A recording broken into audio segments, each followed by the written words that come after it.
Welcome to Demystify Magic with Molly and Madison. I'm Molly, a former skeptic, now full-time energy healer, author, and your resident science meets spirit nerd. And I'm Madison, a born and raised witch, teacher of the craft, and owner of not one, not two, but 3 metaphysical businesses. Together we dig into low-effort witchcraft, spirituality, and the science that backs it all up, all with humor, heart, and a sprinkle of chaos. So whether you're a curious skeptic or a seasoned witch, find a cozy spot, take a deep breath, and let's demystify some magic. Howdy doody, friends. Howdy doody. Your favorite witchy podcast is here, a low-effort craft magic episode. I am very excited. As many of you know, if you've been listening to any of our most recent episodes, you will probably know that we are in our fiber arts era. Fiber arts era. We are obsessed. Molly is really into crochet and I am really into knitting. Mm-hmm. And together we make a complete fiber arts fiasco. Fiber arts fiasco. As we learned on our writing retreat, it was basically a writing and a yarn retreat. Yeah, we were spinning yarns. Literally and figuratively. And so we thought it would be fun to talk about ways that you can add magic into your crafting, whether you are a fiber artist or otherwise. But first, Madison, what was your magic moment? My magic moment is I think that we've kind of figured out our elopement. Mm-hmm. I have a light plan. Really, I think the magic moment is that my specific breed of neurodivergence was made for this phase of life. Mm-hmm. In that I love to research and I love to plan and I love to compare different things. I'm always, whenever we go on a trip, that's my job, is I will find all of the best places to eat, all of the most fun things to do, and present them to Drew. Of here's what I really think I'll enjoy. Here's what I really think you'll enjoy. Here's the place that I think we should eat. And he chooses, and it's fun because he hates to Google and I love to Google. And so Googling silly little chapels and elopement photographers and silly little elopement dresses is the most fun ever. I have an insane spreadsheet because after all of my big talk in our wedding episode about how I'm not having a wedding, somehow me eloping has turned into having 3 separate celebrations of my marriage. We're basically having a wedding. It just happened so quickly. It's really... Who saw this coming? Molly. Who saw this coming? Raise your hand if you saw this coming. Oh, the thing is, for sure. Everyone who's ever been married listening to that episode was okay. For some reason, taking the legality out of it and just making it a sweet little ceremony with my friends and my family and a dance party, it's not a wedding in my mind. And so it doesn't feel as stressful. Mm-hmm. Talk to me in a year. I'm sure I'm going to listen to this clip back and be yeah, this was really great for your neurodivergent brain. But right now I'm feeling really good because I'm in the Googling phase and I love to Google. We love a Goog. It's just so fun. I love to compile lists of links. That's why you have a podcast. I love to make a Pinterest board. You know this because when we made this podcast, I was Pinterest boarding. I love to research. We love the research queen of this podcast. I wouldn't go that far. I love to research things that are not super productive. I was going to give you credit. Well, I appreciate it. I love to research in very specific circumstances. And it just so happens that this is falling into my very specific set of circumstances. Yeah, I love this for you. Molly, what was your magic moment? My magic moment is 2 years in the making because your girl just got her official trademark for Reiki 1, the Science of Self-Healing. Pew, pew, pew, pew, pew. One day I will spill all the tea of this process, but the long and short of it was when I knew Mundane Magic was getting published, I wanted to protect my training. And I was really worried because there are lots of imposter accounts on Instagram and TikTok, and the platforms really don't do anything about it. Please don't DM me if you see them. Just report them and block them and just move on with your day. There are so many spellcrafters and Healing Hedge Witch Instagrams out there. Dude, yeah. It's crazy. Yeah, I don't Yeah, I'm never gonna message you for a reading. That's and no legitimate like reader will. And so just if you see them, just report and block and go on with your day. But I was really worried that someone was gonna try and impersonate my training because that is my baby. And so I started making the moves to get it trademarked 2 years ago. I hired a lawyer. I ended up firing that lawyer. Never forget. Never forget. If you're listening to this, yoinks. And then hired a different lawyer and started going through the process. What I learned is that trademarking anything is like minimum 15-month process.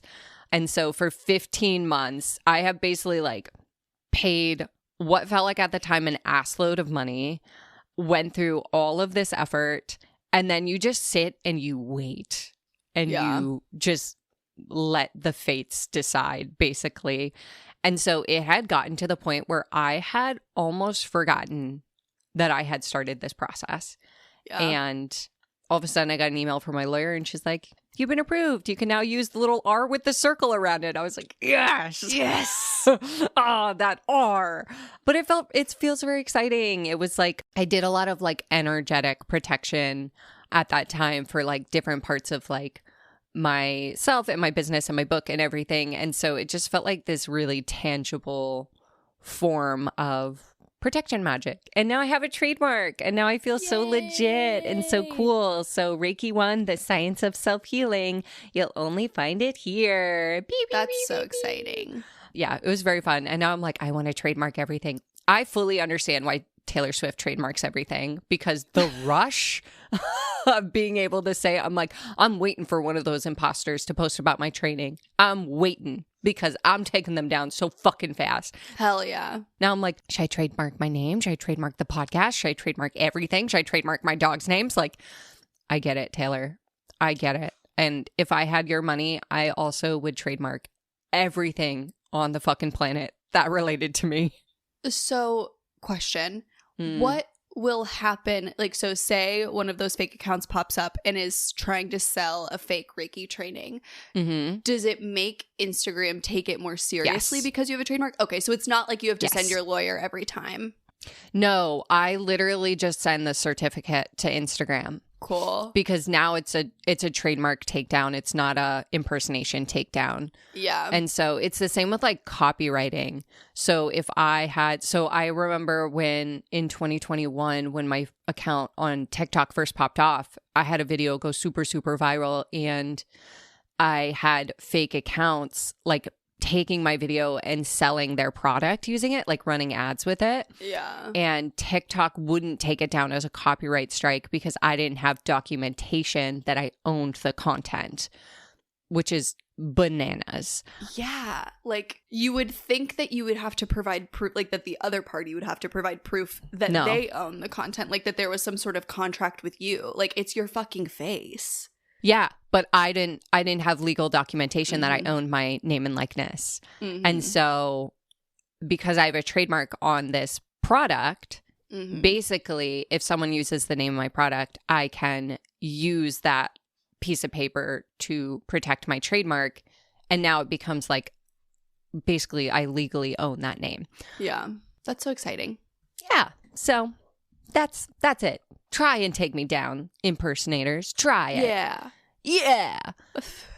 But anyways, that's what we're here for. We're here to talk about craft magic. Which is, copyright to crafts. Copyright to crafts. Yeah, you could crochet a little holder for your trademark certificate. I could.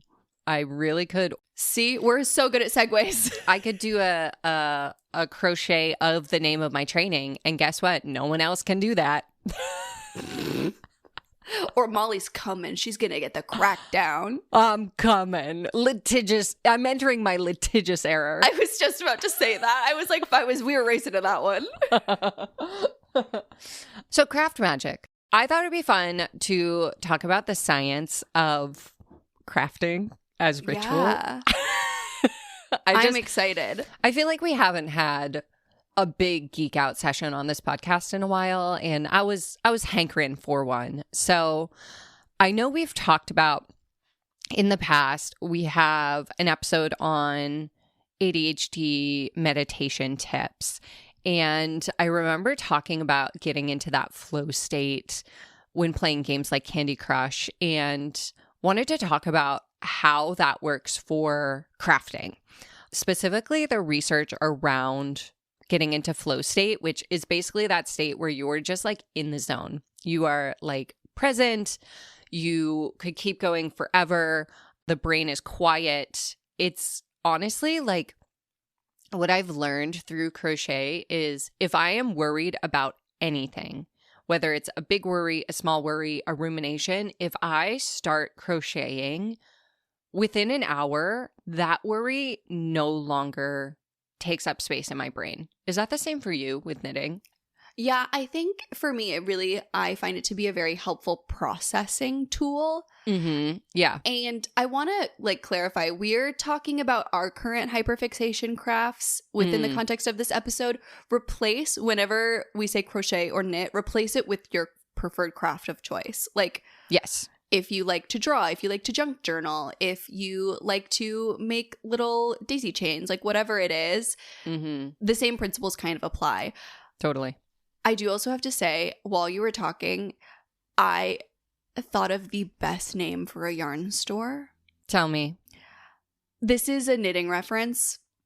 So only a small amount of our, like a niche segment of our audience will understand. But if I had a yarn store, I would name it Not Like Other Pearls. That's good. Not with a K. Oh, I didn't think that, but I was just on the pearl. I like Not Like Other Pearls with a K. Trademark it. Trademark it now. Get your lawyer on it. A pearl is a type of stitch in knitting. Yeah. No, I got that. Knit one, pearl one, knit one, pearl one. I was just letting everybody who maybe doesn't know. Sure. Anyways, flow state. I was in a flow state. Thinking of that name. Sorry, keep going. Basically, when you're doing a repetitive motion, like a craft, and again, it could be knitting, crocheting, journaling, junk journaling, watercoloring, sculpting, pottery, whatever it is, it's like a shortcut to that flow state. Basically, your prefrontal cortex, which is the front part of your brain that is sort of like the part of our brain that has emotional regulation, among other things. I feel like we should do a whole Magic of the Brain episode, but let us know if you want to see that. Basically, that part of the brain quiets down. The default mode network activates, and that helps regulate your nervous system. So again, we've talked about the nervous system is like the part of your brain that thinks a tiger's chasing you when you get an unexpected letter from the IRS or whatever, and it quiets that part of your brain so you recognize that that is not a tiger, and you can start to use your prefrontal cortex to actually problem solve rather than just react. So that's one of the magical parts of crafting that I really love is it becomes like it has a similar effect that deep meditation has on your brain. The other thing that I think is very cool is things that involve both hands, and especially like crossing the midline. So knitting, crocheting, weaving, sewing, lots of different, think about any crafting that involves both hands, even like doing like a cat's cradle with like string. You remember those? Mm-hmm. Yeah. That is bilateral stimulation. So basically using both sides of your brain back and forth, back and forth, back and forth, which has a effect on the brain that allows you to process things that are worrying you or taking up space in your brain. So EMDR is a very popular like therapeutic technique for trauma processing, and that works using bilateral stimulation. You could also use like binaural beats. So if you're not doing a craft that crosses the midline and uses both hands, you can listen to binaural beats and have that same like stimulation. The other thing that crafting does is it helps to stimulate the vagus nerve, which we've done an episode on, right? Mm-hmm. Yeah. I'm like, have we? We must have. We fully have like missed our 3-year anniversary. We didn't even talk about it. Happy anniversary to the pod. Happy anniversary to the pod. We turned 3 years old in May. Yay. Can you believe it? I can, because now I've lost track of our archive. Exactly. We've been together so long, we miss our anniversary. And that's how you know. That's how you know it's real. We've been together so long, I can no longer remember what we've made episodes on. Remember the first couple of years where I was like, oh yeah, episode 12, blah, blah, blah, blah, blah. And you were like, how do you keep all that in your brain? I no longer know. Officially lost it. Lost the plot. But the vagus nerve has a deep, deep connection to the nervous system. And repetitive, predictable hand movements stimulate the vagus nerve. This is why fidget toys work. So thinking about, again, any of that crafting, even if you're, coloring, paper crafts, any of that, right? That stimulates the vagus nerve and helps regulate the nervous system. And then there is this state that I learned in my research called craft trance, which is basically like an altered state where it's kind of like that flow state where you just like get in the zone and you kind of go into this trance. And I think it would be very cool to do channeled crafting. Oh, that's really fun. Right? Like think about you get into that trance state and then you just allow spirit to craft through you and see what comes out. I really want to try this. If you have tried this, please let me know because I think it could be very fun because I am someone that I still need a pattern for most of my crochet, but I'm like, if I got into that trance state and I just let, my grandmother come through me, she was an expert at fiber arts, basically, in my opinion. Could be fun. It's like a form of automatic writing, like automatic self-drafting. I think that's a really good idea. We should try that. I agree. And that's our good segue into how to infuse magic into your craft. Real quick, we've got a treat for you from a friend of the pod. Okay, so a few weeks ago, a Misty reached out to us on Instagram and we have not shut up about her shop since. I literally texted Madison like, are you seeing this? One of our listeners reached out a few weeks ago and introduced us to her shop, Up and Crochet, and Molly and I have been obsessed ever since. The crystal-topped crochet hooks. Sit with that. A crochet hook with a crystal on top. I know. Madison. I know. You're holding a rose quartz in your palm for 2 hours straight while you make a baby blanket. That is a spell. That is the low effort magic we always talk about. And then the engraved stitch markers, which she'll custom engrave with quite literally anything. Names, intentions, dates, or, and this is the one we keep texting each other about, the fuck ice stitch marker. Yep, which clips onto your work in progress. So now every project you make has a tiny fuck ice hidden in it, like a little act of resistance energetically sent off to the universe with each stitch. I literally have it on a onesie I'm knitting right now. Elise was nice enough to give our fellow Misties a discount on her site. Use code MAGIC15 for 15% off at upandcrochet.com or her Etsy shop. Both work. Link is in the show notes.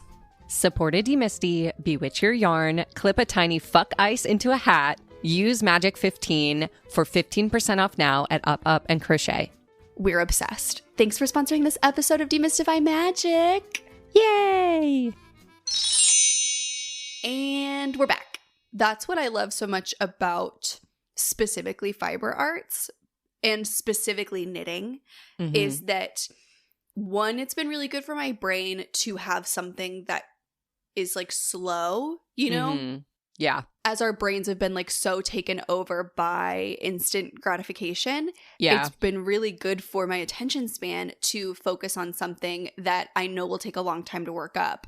And honestly, it does make me want to go to crochet sometimes because I know that you can get a lot done much faster. But even that is very slow. Like, it's super slow. It's faster than knitting in comparison. But if like compared to, like, I don't know, like fast fashion Amazoning machines. something. Yeah, exactly. Like it is a slow process.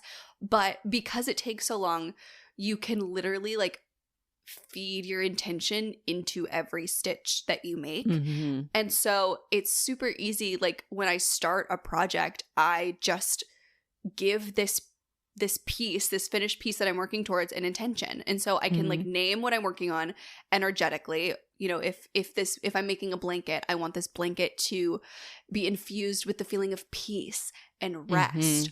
or making a hat and saying this is like making it as a form of veiling, you know? Yeah. This is for protection. Or, you know, like some things are just for joy, and feeding that joy into every stitch that you make infuses that piece that you'll end up with the energy of that intention. And so every time I sit down, especially if I'm making a gift, I think about the love I have for the person that I'm making something for, because I have to really fucking love you to knit you something. Yeah, truly. And I have been working on a pair of socks for a friend for their birthday, intentionally not saying anything else in case they are listening to this podcast, so they don't know who they are. And every time I work on them, I just think about like fun memories that I have with this person. And I think about the gratitude that I feel for their friendship. And I think about the excitement that I have for all these things that we're doing in the future. And like, you know, I think about them at my not wedding and, you know, like all of the fun things that we've done together and all these things, and just infuse that love and joy and gratitude into this finished piece that then you're not just giving them a pair of socks, you're giving them like a physical manifestation representation of like the love and joy that you feel around them and making them feel it as well. Yeah. Yeah, I loved what you said about the attention span piece, because I feel like I didn't realize it until you were talking, but I had been kind of an instant gratification witch for a long time. Like I wanted spells to work right away. I wanted to see evidence right away. And I feel like with crochet, I started off like that. Like I was using big bulky yarn and big hooks to make sweaters. And then I would put them on. I was like, this looks so silly and it feels awful, and I wouldn't wear it. So I would put all of this energy and time into making a sweater, and then I would hate it at the end. And what I've learned through spellwork is a lot of times, like thinking about the trademark, that was a long spellwork process. Like, yes, there was literal action involved, but like there was spellwork involved that I knew was going to take a long time to come to fruition. And it's so much more satisfying and feels so much more solid than like a quick hit spell, you know? Yeah. And so I think it's the same. Like I'm noticing, I always say how you do anything's how you do everything, but I'm noticing as I'm slowing down my crafting and making that part of my spell work, I'm also slowing down like my expectations around magic, and my spells are becoming more satisfying. Yeah. Because I'm taking my time. I think that is a very common, like, for both crafters and witches, right? Like, especially if you grew up in a skeptic environment, or if you're coming from a skeptical background, you want to be proven immediately. Yeah. And kind of the same thing with like making something. Like I want to prove to myself that I can do this. I want to have payoff so that I will want to keep going. And you for sure can get somewhere that way, right? Like you can do that quick and dirty, like I need it right now, and it can be effective. But I do think that there's really so much to, I've worked hard for this energetically and physically. Yeah. It's like building self-trust with each stitch. Like that's the spell I feel like I'm making every time I crochet, is like I'm trusting myself that this is either like almost like not that the outcome's going to be worth it, but that the process will be worth it regardless of the outcome. And I think that's a type of magic. Yeah. And the really, especially when you're making something wearable and infusing it with intention, the longer something takes, the more potent it is, the more intention there is, the more energy's poured into it. And so it can kind of like reframe things for you if you're someone, especially in fiber arts, that you look at a pattern and you're like, oh my God, I'm in love with this, but it's going to take me so long. I'm never going to finish it, so I'm not going to start. You can reframe that into, oh, this is a project that I want to give like my biggest manifestations to. Yeah. This is a project that I will want to work on when I'm thinking about my business that I want to launch. When I'm, like Drew doesn't want me to knit him anything because he's so afraid because he's so particular about clothes. His biggest fear is that I put a lot of time and effort into something and then it doesn't fit quite right. And he like never wears it and then I'm upset. because he's such a stickler. Even though I've explained to him, like, that's the good part about knitting is that you can like custom fit it, but he's like, no, I can't risk it. I can't risk it. But I really want to knit him something because I want to infuse it with that intention of like our relationship, right? Like thinking about like the strong relationship I want to build and knitting that into every stitch and then him having something to wear. So I'm really going to have to wear him down. I'm going to have to make a few really good wearables that fit really well so that I can do that. So he'll concede and be like, okay, I guess you can knit me something. I know. But then I'll knit things for other people and he's like, well, why aren't you knitting me socks? And I'm like, well, because you said that you don't want me to knit you anything. And he's like, well, now I'm looking at the socks. And I'm like, well, that's a you problem. That's a you problem. Like, you go buy the yarn. I think crafting in general is a great opportunity to strengthen your relationship to color magic. Totally. So we always talk about how color magic is more about your association than whatever associations you Google. But how often do we actually sit and pour that intention into a specific color? Right? Like pick a color, whatever it is. What does it feel like to you? And then focus on that while you create. Like, I love this so much. I feel like I've been working on a cardigan right now for the last 11 years, it feels like. And approximately. And it's all these different shades of blue. And I feel like my relationship to blue has evolved so much over it's been like 3 months that I've been working on it. But I've just been really focusing on like, what does blue mean to me? Like, what do I want blue to feel like? What does this piece feel like? And how does that correspond to blue? And it's been really fun because it's one of those yarns that changes tones. Yeah. Like throughout the yarn. Variegated, I think is the word. And it's probably not. Please don't come for me. I think that is the word. Okay. I was like, I don't know. I just started crocheting. Please don't yell at me. Yeah, I feel like it's been cool because it's been the different tones of blue energetically feel different, which has been fun to explore. Something too, like I struggled for a long time to really have any associations with colors that are like outside of what you see in like those color charts on Instagram or whatever, you know, like it's easy to say, you know, your personal association trumps whatever is said on the internet. It's harder, or at least it was harder for me to really like tap into what certain colors elicited in me. Nothing will tell you what a color makes you feel like going to the fucking yarn store. Oh, dude. Go to the local yarn store, even if you don't plan to like make knitting or crochet like a long-term hobby. Go to the yarn store and pick up skeins of yarn and think about them as finished garments. That is how, because I feel like I talk about this all the time. I am a certified goth girl. Like I wear almost exclusively black in my day-to-day life. And knitting has really opened me up to creating things in other colors. Yeah. Because I feel the color of the thing when I'm looking at the yarn. It's less about like, oh, I really want to wear this color. And it's more so like, oh my God, this color, this skein of yarn makes me feel something.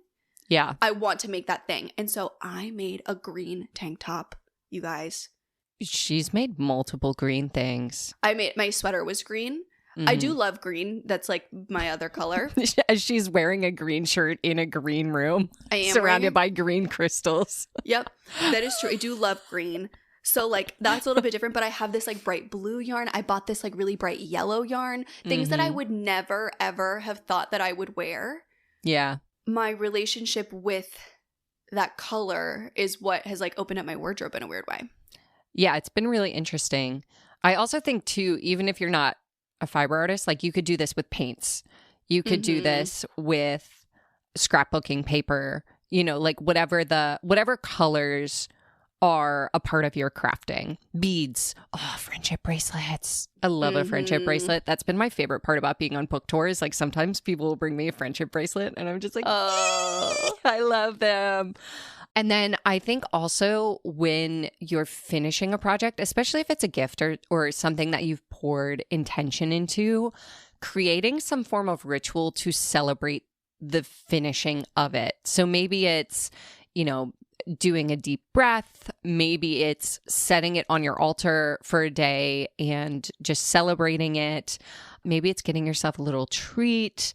But I really love the idea of like making the piece into a ritual. So like maybe you have a starting ritual where you take a deep breath and set your intention. And then what is your finishing ritual? I think can be a really fun way to like seal that energy and seal that magic in. Mm-hmm. Yeah, I've been thinking about, I'm right now making a shawl to wear to my best friend's wedding because I'm a little insecure about my dress. And so I just like needed something to go on top. And I've been like trying to think about, because obviously like as I've been working on it, I've been imagining, like thinking about this wedding and thinking about my best friend and like kind of infusing it with like that love and also trying to infuse it with that confidence that I want to have. Mm-hmm. And so I've been noodling on like what's a good way to finish that. And I think it is like incorporating some spell work, right? Like finishing it off with just like a little yellow chime candle, right? Like setting it on my altar, lighting a candle and just saying like, when I wear this, I get to feel the love and joy and excitement of this wedding. And imbue it with like this sense of confidence and a little bit of glamour magic too, of like, I'm gonna feel like my best self when I have this on. Yeah, totally. I also think too, if you have a specific tea that matches your intention, drinking that tea while you're creating the project. So you're starting to associate all of your senses, right? Sense of smell, sense of taste, sense of touch, sense of sight, like hearing your craft happening. I love that because then every time you wear it, like the magical properties of those herbs are also infused into it, or you look at it, or whatever the case may be, however you use the craft. Yeah. And because I know some people are probably listening to this episode saying to themselves, I don't know why I'm listening to this. I'm not creative. I'm not crafty. I'm never going to use these tips. I just want to implore you to try. If it sounds fun to you, I want to implore you to try something because my friend Peyton actually said this to me the other day. I was teaching her to knit and we went to the yarn store and she said something to the owner of my local yarn store. She said, yeah, when I first met Madison, she told me that she wasn't really a crafty person. And I was like, oh yeah, I did say that because my really good friend Peyton, she's an artist. She's an amazing artist. Peyton Hurley amazing artist on Instagram. I just hung a bunch of her prints on my wall yesterday. It was so nice. But anyways, she's this incredible artist. And so when we first met, she was constantly inviting me to do like crafty things. She was like, oh, like I'll bring my junk journaling supplies and like we can just like get a tea or like a sangria or something at the local, this like restaurant that we like to go to. And I would blow her off for months and months because I was like, I can't craft. Like, I'm not crafting with this girl, especially this like fucking incredible artist. Like, I'm not crafting with you. I'm not crafty. I'm not crafty. I'm not crafty. I'm not an artist. I'm not an artist. I'm not an artist. I promise you are if you want to be. Yeah, you can't do it wrong. You can't do it wrong, even if you never finish a project. Even if you start 18 different socks and leave them on your needles for months and months. Every stitch you did counted for something. That intention is still in you. That intention is still in that fabric. And I know that like people with ADHD catch a lot of flack for like abandoning a hobby. My mom and I talk about this a lot because we make fun of each other for it. But there are hobbies that we picked up years ago that we abandon and then come back to all the time. And the only people that I really see get shit on for that kind of stuff is women. Tea. I only ever, whenever somebody's making fun of somebody for some shit like that, it's always a woman. Yeah. Yeah, nobody's judging the men who bought 3D printers and then stopped using them after 2 months. Because they're learning a skill. But guess what? So are you. And that skill might just be regulation. What a gift. What a gift.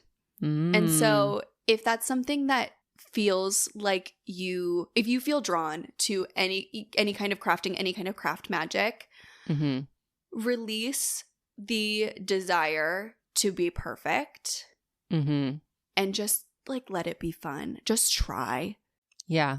And tag us when you do. We want to see your spells, your craft spells. We want to see them. Yeah. We want to yap about it. Yeah. Did we do it? I think we did it. Well, tag us in your crafty spells. Make sure you check up, and crochet. And have a good one. Have a good one. Bye. Thanks for listening to Demystify Magic with Molly and Madison. All our links from spells to ceremonies to ways to support us are waiting in the show notes. We'd love to hear your magic moment of the week. Share it in a review, tag us on socials, or bring it to our Patreon clubhouse at demystifymagic.com. And remember, you are the magic. Okay, love you. Bye.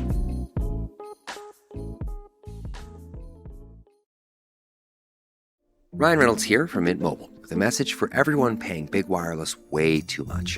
Please, for the love of everything good in this world, stop. With Mint, you can get premium wireless for just $15 a month. Of course, if you enjoy overpaying, no judgments, but that's weird. Okay, one judgment. Anyway, give it a try at mintmobile.com/switch. Upfront payment of $45 for 3-month plan, equivalent to $15 per month required. Intro rate first 3 months only, then full price plan options available. Taxes and fees extra. See full terms at mintmobile.com.